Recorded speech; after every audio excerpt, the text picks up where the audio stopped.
Guadalajara, la capital del estado de Jalisco en México, es una ciudad rica en historia y tradición. Entre sus múltiples relatos urbanos y leyendas, destaca la enigmática historia de Ignacio Torres Altamirano, una figura que ha intrigado a los lugareños durante generaciones. La leyenda de Nachito es una narración de misterio, amor y tragedia que ha perdurado en el tejido cultural de la ciudad. La historia de Nachito se remonta al siglo XIX, en una época en que Guadalajara era una ciudad tranquila y sus calles estaban iluminadas por faroles de gas.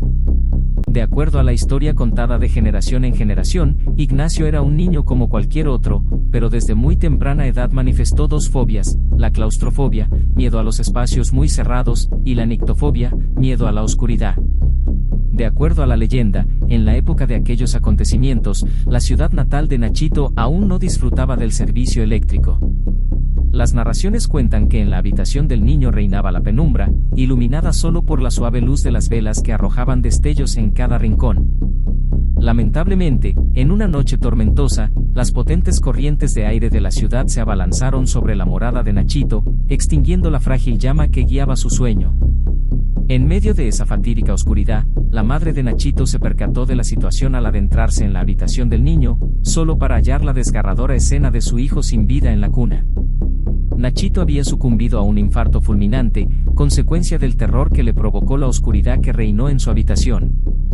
Lamentablemente, en una noche tormentosa, las potentes corrientes de aire de la ciudad se abalanzaron sobre la morada de Nachito, extinguiendo la frágil llama que guiaba su sueño. En medio de esa fatídica oscuridad, la madre de Nachito se percató de la situación al adentrarse en la habitación del niño, solo para hallar la desgarradora escena de su hijo sin vida en la cuna. Nachito había sucumbido a un infarto fulminante, consecuencia del terror que le provocó la oscuridad que reinó en su habitación. La trágica muerte de Ignacio, ya de por sí desgarradora, se tornó aún más inquietante cuando, al ser sepultado en el Panteón de Belén en Guadalajara, al día siguiente, el sepulturero se encontró con el ataúd de Nachito reposando sobre la losa de la lápida. Había sido desenterrado. El sepulturero, sin poder encontrar explicación a este terrorífico misterio, decidió reanudar su labor, volviendo a enterrar el ataúd en su sitio apropiado. Sin embargo, la inquietante acción se repitió durante 10 noches consecutivas. La historia ya había alcanzado a todos los rincones del pueblo, y tanto lugareños como forasteros acudían al Panteón de Belén para presenciar el enigma del ataúd de Nachito que desafiaba su tumba. Fue entonces cuando los padres de Nachito tomaron la decisión de poner fin a los tormentos de su pequeño. Estaban convencidos de que su hijo no podía descansar debido a la oscuridad que lo envolvía en su sepultura. Construyeron, por ende, un sepulcro al aire libre, que se alzaba sobre la lápida, y dentro de él depositaron un féretro de concreto con ranuras por las cuales se filtraba la luz de la luna en las noches. Además, erigieron pilares en los 4 costados del sepulcro, que sostenían antorchas encendidas cada noche. Con estas medidas, los disturbios nocturnos de Nachito llegaron a su fin. Finalmente, el pequeño podía descansar en paz, bajo la vigilante luz de la luna y el cálido resplandor de las antorchas. La figura de Nachito se ha convertido en un emblema de misterio y terror de la ciudad de Guadalajara. Su historia es contada y recontada en las escuelas y en reuniones familiares, y su leyenda perdura como una parte esencial de la cultura local. Sobre todo cuando se acercan festividades como Halloween o Día de Muertos. La leyenda de Nachito en Guadalajara se ha convertido en un tesoro cultural, una narración que combina elementos paranormales pero se apega a la empatía debido a la corta edad del personaje, transmitiendo una parte única de la rica historia de esta ciudad mexicana.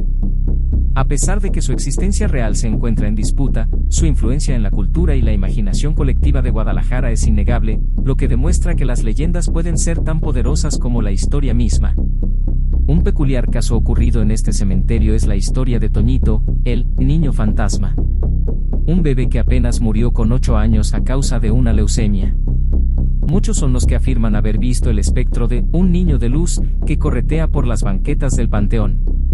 Todo comenzó en una noche cuando 5 jóvenes se metieron al panteón por retarse entre ellos, con risas de miedo y gritos brincaron la barda del panteón. El guardia de aquella época los observó para cuidar que no hicieran ningún destrozo pues era solo joven jugando, decía. Los jóvenes corrían entre las tumbas gritando, riéndose. ¿Cuál sería su sorpresa que vieron un niño muy formal vestido con trajecito y en sus manos una canastita de palma? Se preguntaron qué hace un niño a esta hora en el panteón creyendo que estaba vivo. con miedo se acercaron al niño preguntarle qué necesitaba, ya que Toñito los miraba fijamente pero sin hablarles. Cuando se acercaron solo les estiró su mano con aquella canastita como ofreciéndoles algo. Al levantar la mirada vieron lo pálido de aquel niño y su primer reacción fue salir corriendo, pues se dieron cuenta que era un alma en pena. ¿Cuál fue su sorpresa? Que corrían y corrían, pero lo hacían en círculo, volvían a salir donde veían al pequeño y cada vez que pasaban les estiraba la mano con la canastita ofreciéndoles algo. Tal fue la desesperación de los jóvenes que se arrinconaron cerca de donde estaba más alusado, ya que no sabían qué sucedía pero no podían salir del panteón. Pasaron unos minutos más y solo observaban al niño, uno de ellos con la voz entrecortada y las piernas temblando de miedo, además de que en la madrugada en cualquier estación del año los panteones se siente mucho el frío. Bueno, continuando con aquel suceso, al acercarse al niño lograron ver que en la canasta carga dulces antiguos de aquellos que no tienen envolturas plásticas. El niño les ofrecía y les sonreía. El joven que se acercó tomó uno y lo apretó en su mano, luego salieron corriendo nuevamente, pero en esta ocasión sí llegaron a la barda de salida. El guardia solo vio que se fueron a toda prisa como todos los que entran a esas horas al panteón. Ya camino a casa y platicando la experiencia le dijeron: enséñanos el dulce que te dio el niño, y el joven extiende su mano y solo es una piedra. Esa noche marcó a estos 5 jóvenes entendiendo que con los difuntos no se debe jugar. Muchas personas se acercan a la tumba del niño para dejarle caramelos. Se dice que amanecen abiertos y mordisqueados. Tras observar continuamente que su pequeño salía a jugar a las canicas con un amigo, sin que hubiera alguien junto a él, la madre decidió tomar una foto para confirmar si su retoño sufría de alucinaciones para buscarle ayuda psicológica. La sorpresa fue de horror. La imagen comprobó que en efecto tenía un compañero de diversión, pero estaba muerto. Asustada, temerosa de que fuera un espectro maligno, la mamá recurrió a un sacerdote católico para que echara agua bendita, oficiara una misa y suplicara por el descanso eterno del alma en pena. La solución religiosa surtió efecto, sin embargo, no del todo. La madre y su hijo se mudaron. Con su partida, el espectro infantil parecía haberse ido también, pero años posteriores, 5 para ser precisos, reapareció de otra manera. Por las madrugadas, inquilinos de los departamentos escuchaban intensos ruidos de canicas en los pasillos de los edificios. Se despertaban y levantaban molestos para callar a quien hacía escándalo por ponerse a jugar a semejantes horas. No había nada ni nadie, salvo el ruido, que en realidad provenía de otra parte. Irritado por ser despertado en la madrugada, uno de los vecinos tomó la iniciativa de seguir el sonido de las canicas. Conforme caminó y abandonó su edificio, poco a poco fue dándose cuenta de que el origen era la calle. Inquieto por hallar el sitio exacto en que nacía el ruido, emprendió marcha hasta que encontró canicas tiradas frente a la puerta del Panteón 21 de noviembre. De repente oyó una risa infantil burlona. Volteó hacia sus espaldas y vio correr a un niño con dirección a la calle de Congreso, o mejor dicho, rumbo a los edificios. Aturdido, nervioso, el vecino volvió a su departamento para intentar dormir, algo que no pudo lograr por la impresión de lo sucedido. Al amanecer, cuando quiso despertar a su hijo para llevarlo a la escuela, encontró decenas de canicas tiradas en el piso de la recámara. El niño fantasma en CDMX había escogido un nuevo amigo. Y sigue sin saberse a cuál tumba le falta un huésped infantil en el Panteón 21 de noviembre. Pero no es el único cementerio que aporta espíritus a la ciudad.